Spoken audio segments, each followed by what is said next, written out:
Hello, I'm Nora Duncan, and I'm the State Director of AARP Connecticut. Welcome to the latest installment of Coffee and Tea with AARP Connecticut. We're here to chat about issues that are important to the age 50 plus and their families in Connecticut, and we bring in important policymakers and influencers to talk about those topics with us. So today we have House Majority Leader Jason Rojas with us. He is a representative of the 9th Assembly District, which includes East Hartford and Manchester. Welcome, Representative Rojas. Thanks for being here. Thanks for having me. Pleasure to be here. Also with us today is Migdalia Cruz. She is a rock star of an AARP volunteer. And I think I will kick it over to Migdalia to introduce herself and get us started. Hello. As Nora said, I am an AARP volunteer and I work both at the state, local, and on national level. So it's a great pleasure to be here. Representative Rojas, both Nora and I live in your area, which is East Hartford and Manchester, which you represent. But luckily, neither one of us is in your district. And who's that lucky for? You or me? I don't know. You. I think you. Okay. I think you, because we would be asking many, many questions and calling you constantly when it comes to issues that we're concerned with. But anyway, you are the House Majority Leader, and I would like to know, what does that entail, and what are some of the issues that you deal with in this role? Sure. Thank you, Migdalia. Thanks, Nora, again for having me here. Yeah, and I had the privilege of being elected by my colleagues. So I am a state representative, just like any of the other 151 representatives in the Connecticut House of Representatives. I represent 24,000 people, just like any of my other colleagues do, roughly 24,000 people. And I was elected by my colleagues in the House Democratic Caucus to be their majority leader, which is often seen as the #2 position in the House, in the #2 leadership position in the House, with the Speaker obviously being the top leadership position in our caucus. And as majority leader, I'm responsible for managing the legislative process, right? So for the last 12 years, I'm now in my 7th term, so it's my 13th year. For my first 12 years, I was on committees, just like any other legislator. I've been on the Education Committee, the Planning and Development Committee, the Higher Education Committee, and most recently, I was the House Chairman of the Finance, Revenue, and Bonding Committee, which deals with taxes and taxation, how we raise revenue, and obviously bonding. And I'm no longer on any committees. I'm the majority leader. And in my job, I work with all of my colleagues to try to deal with issues that arise between colleagues, as you might imagine, kind of as a manager of a body in which all of us are kind of independent operators, in that we're accountable to our constituents and less accountable to kind of a traditional management structure that you would see in a typical implement place. But in terms of managing the legislative process, what I and my team of deputy majority leaders will be doing very soon is reviewing all of the legislation that gets reported out of committee. And I know there's some legislation that's been reported out of the Aging Committee that's important to the AARP community. What we'll do is we'll sit in a room for 5, 6, 7 hours on a Monday and read all of the legislation that comes out of committees and determine how it's going to move forward, whether it should move forward, is it going to cost money, does leadership like the bill, are there other problems with the bill? We try to fix all those things before the legislation hits the floor of the House. And after we're done with our review, we'll actually sit with our Republican colleagues. This is very much a bipartisan process. We'll sit with the Republican. They will have engaged in a similar process to us of reviewing all the legislation that came out of committee in that particular week. And then they'll have ideas about what they want to see happen to a particular piece of legislation. Do they want to see it go straight to the floor? Do they want to see it go to appropriations? Often a piece of legislation will have policy in it that is the cognizance of another committee. So, the Aging Committee reports out a bill that wants to provide free nursing home care to everybody. That is going to come at a significant cost. We would look at it and say, oh, well, since it costs so much money, obviously the Appropriations Committee needs to review the legislation to see if there's funding in the budget to actually meet that policy goal. So we will review all the legislation that comes out. It could be 300, 400, 500, 600 bills that come out over the process. And it's a really informative role that I play. I previously served as the Deputy Majority Leader and Screening Chair for Representative Simowitz when he was Majority Leader, so I'm very familiar with the work. And you learn a lot. You learn a lot about all policy areas across the 26, 27 committees that we have here at the legislature. And then after that, once we get to the floor and once we're taking final action on legislation, I'm the person responsible for determining the lineup on any given day of what we're going to debate. I work a lot with my Republican colleagues. I'll work with Representative Candelora and his deputies to try to set a schedule for the day, determine how much time we're going to spend on any given piece of legislation. If there's something that's more controversial, we'll obviously talk about it in advance, try to agree to how many amendments might get run, try to agree to how much time we're going to spend debating that piece of legislation so that we can have some idea of how much we're going to take care of in a particular day. But that is a kind of a quick and probably oversimplified explanation of what I do as Majority Leader. Well, it's a lot of legislation going on, but my main question to you is, what are a couple of the most important issues that you think you will deal with now in 2021 that are important to the older residents? Yeah, well, I think something that age demographics, race demographics, class demographics is a state budget, right? That is probably the biggest policy decision that we make in any given biennium. Obviously, because the state budget funds so many programs that are important to the AARP community. Are we taking care of nursing homes? Are we taking care of home-based services? Are we taking care of education, right? That matters to AARP residents too, right? Who have grandchildren or children of their own, or who are former teachers.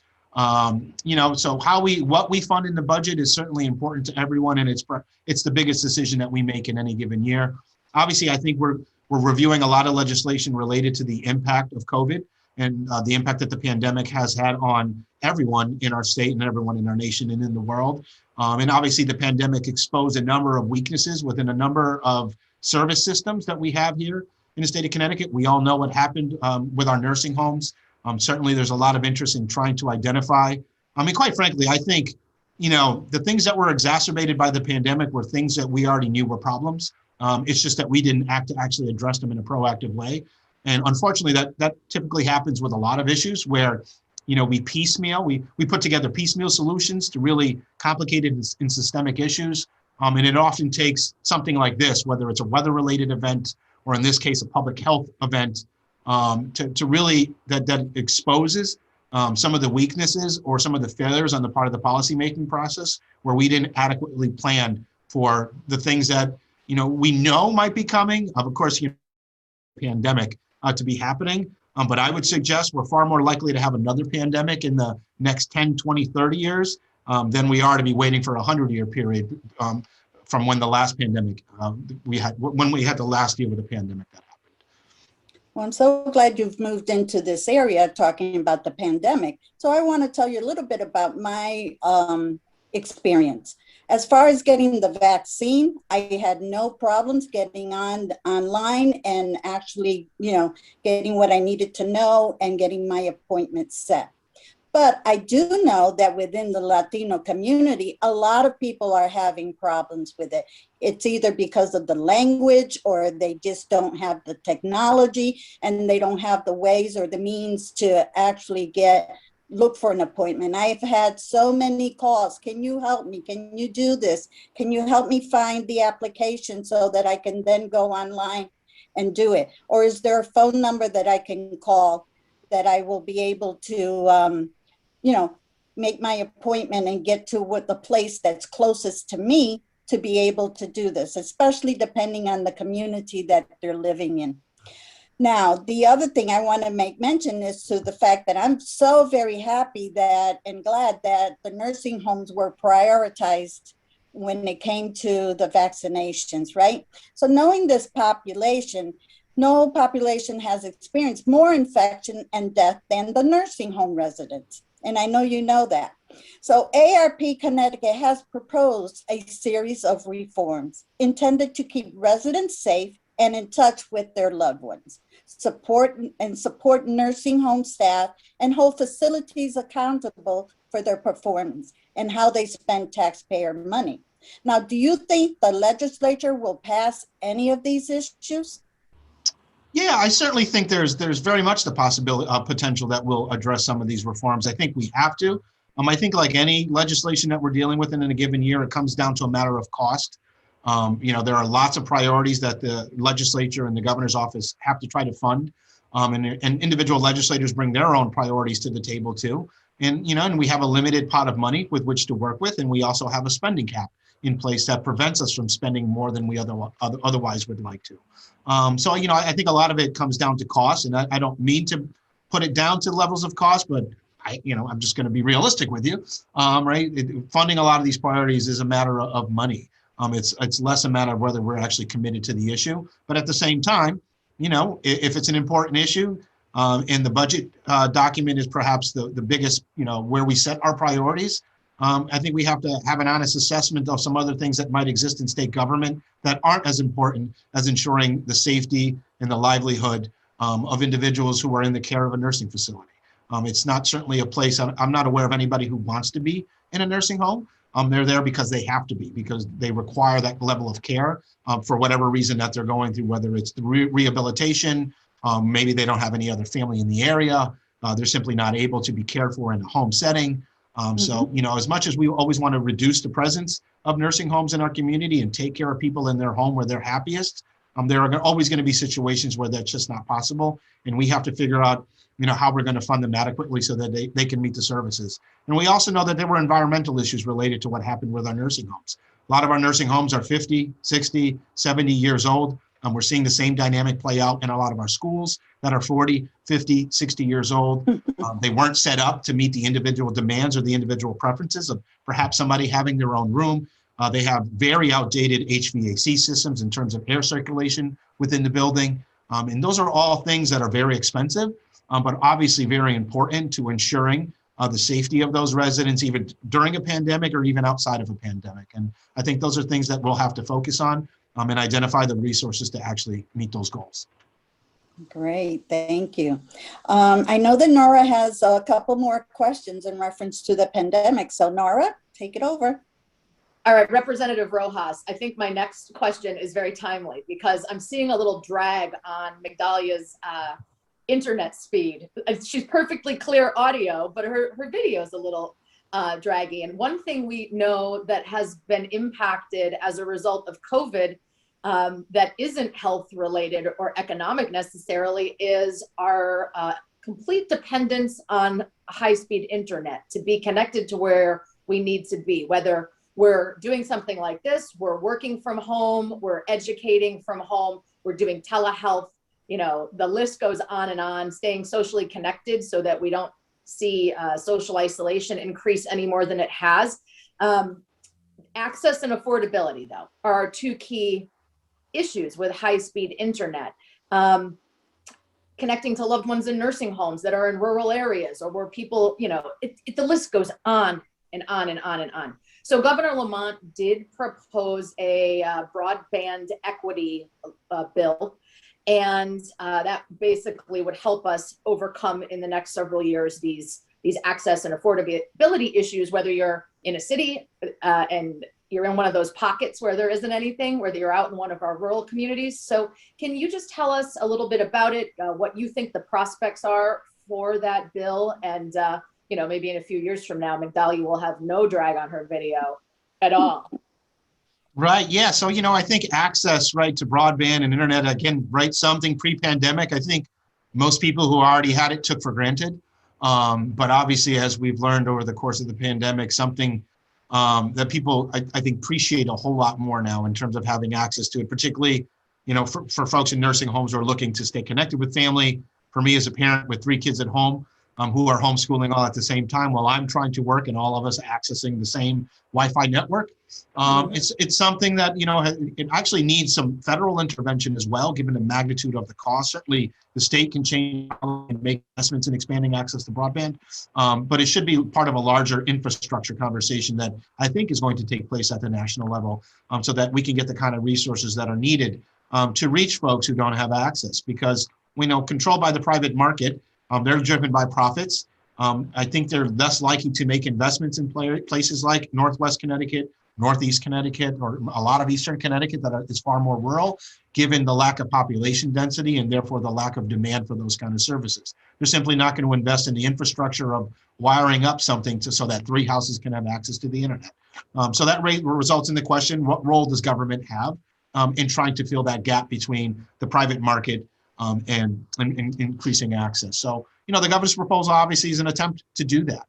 And we've looked at this issue over the years. There have been attempts by local governments to to create their own broadband networks. Manchester, actually, your former IT director in Manchester was the leading person on this, on trying to create municipal broadband. Every time we would have a conversation about expanding municipal broadband or public broadband, both as an access issue, but also as an economic development tool, obviously the big players in this world would fight against it, because they believe the marketplace should determine exactly where access to broadband is, and not the big hand of government undermining private providers in that space. So I think we can get there. It's going to require a lot of conversation, obviously, with the current providers. I mean, I think people don't appreciate who owns the telephone pole that the wires go on, right? Often it's AT&T or Eversource, or sometimes the town owns it, right? And that becomes an issue too. We actually have to get rights to put wires on poles that are owned by a private company. And I think for most people who drive by their telephone poles, I don't think they ever think about who owns it. But it's an important part of this conversation that we're having about increasing broadband access, because people own those things. And if we're going to put a wire on there, we're going to have to compensate them for utilizing their property. Otherwise, we're going to end up in litigation and not achieve the kind of goals that we want to achieve. And I think the companies themselves want everybody to have internet access, but they're looking at it through a profit and a revenue lens. And naturally, they're going to make business decisions that are in the best interest of their company and or their shareholders. And often when something's not making a profit, that's deemed to be not to be in the interest of shareholders and or their bottom line. Yes, we've been doing this fight on those telephone poles for a long time on a lot of different issues. Right.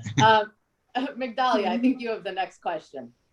Yes, I do. And Representative Rojas, age discrimination is very important for the older Connecticut residents. And let me give you a good example of something that happened to one of my friends. One person that I know filled out an application, put his birth date on there, and he never really got a call back to that place. And he was really interested in working in that place. He felt he had the qualifications, but that he was looked over because of his age. So I said, why don't we try this? Do the application again, but don't put in the age. Leave it blank, see if anything happens. Either they'll call you and say you're missing your age, or something's missing on it. So he did it.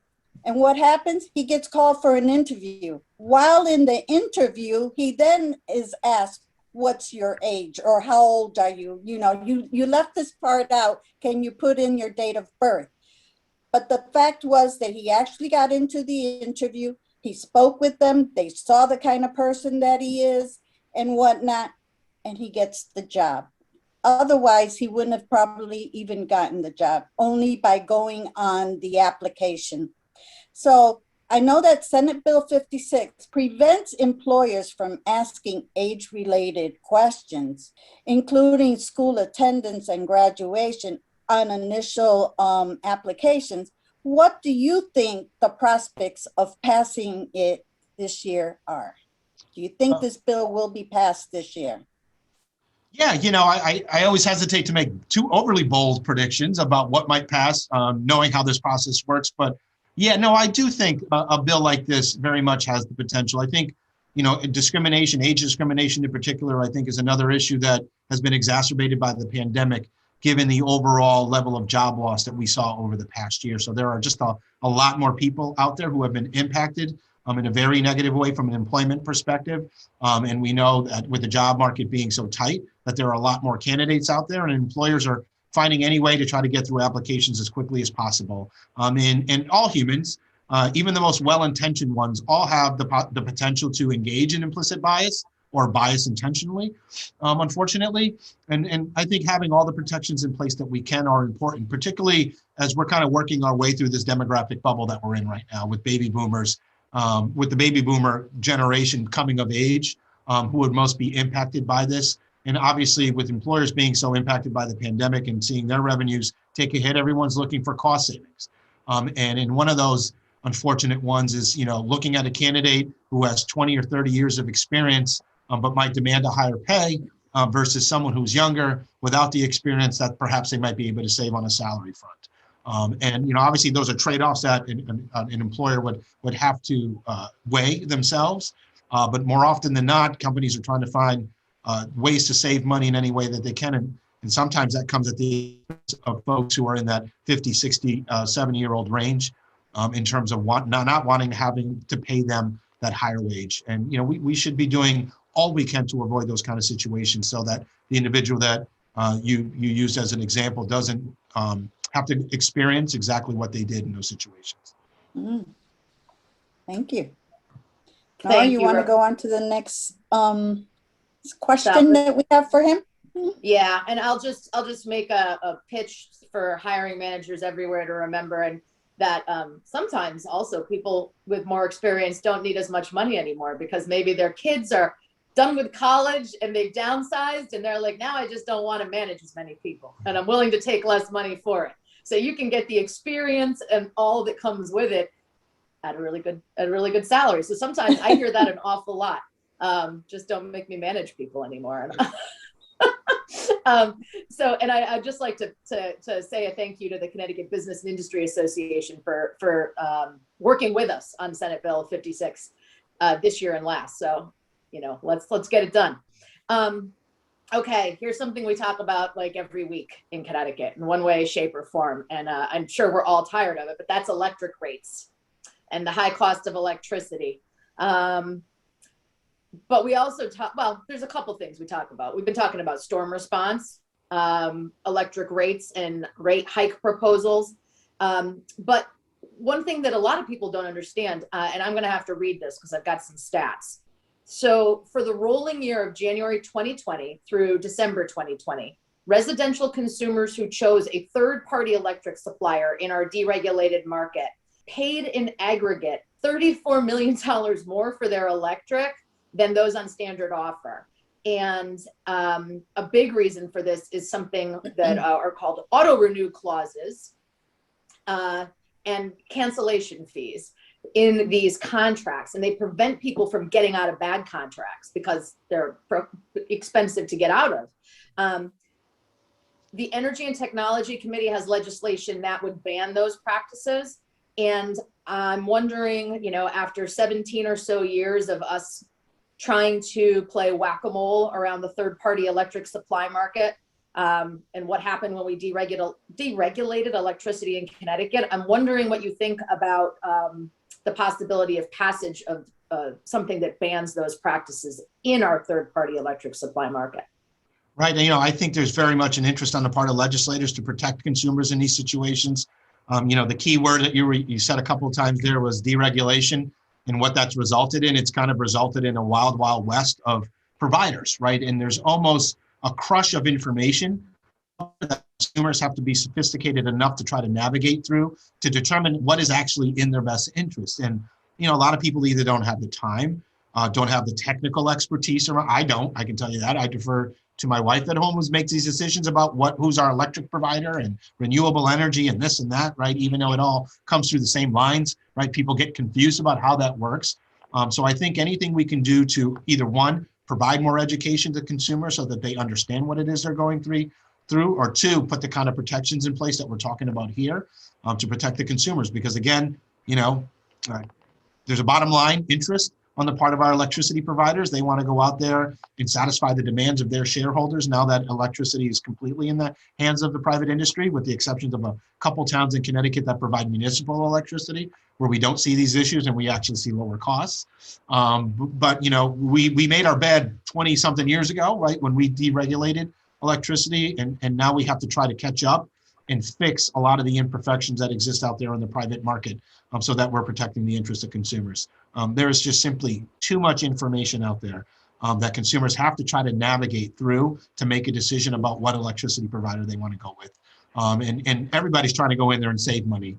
And to your point, to the example that you used, where the third-party providers actually cost more money than the standard offered. I've never served on the Energy Committee.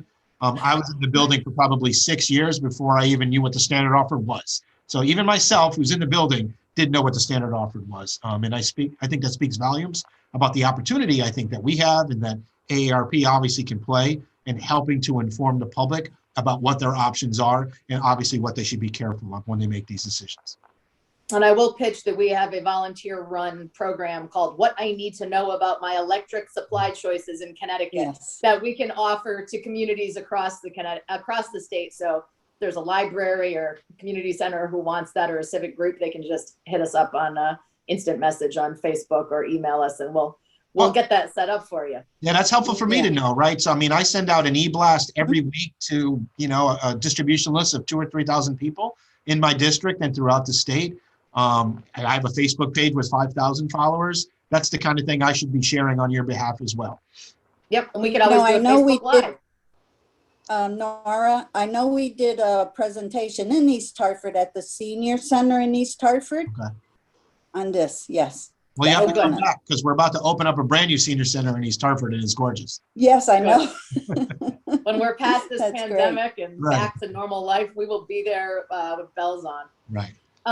Okay, so speaking of pandemic and not being places in real life, we didn't do these videos in years where we were having a normal legislative session. We were there at the Capitol with you. There's so many Connecticut residents age 50 and up, and in general, who might be trying to figure out how they're supposed to interact with their elected officials in this process now. So do you want to give us some tips for virtual legislative session and constituency interactions? Yeah, it's interesting because in that regard, not much has changed, right? I mean, I'm kind of everywhere, right? I have a Facebook page, a Twitter page, an Instagram page. I have an email account. I certainly have a phone. I share my home phone on, pretty publicly, obviously, and people can call me at home, and all of those things still exist, even with Zoom, the advent of Zoom, which I think nobody really appreciated the benefits of this.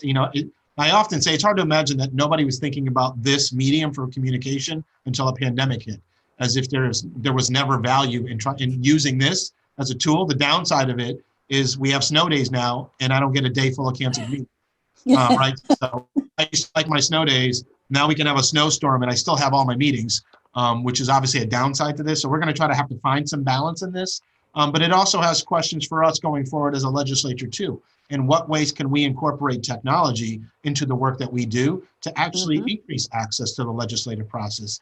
As you know, you've been in the building before. Our traditional public hearings are in person. You'd have to actually take a day off from work, sign up and hope that you hit the magic number and speak early in the process, and that you're not the 205th person who's selected, knowing that you can't sit here all day and wait for your number to be called so you can testify. Is there a way to find a balance between in-person testifying and providing people the opportunity to testify via Zoom? In particular, we live here in the Hartford region. It takes me 7 minutes to drive to the Capitol. My colleague from Stanford, it's an hour and a half drive.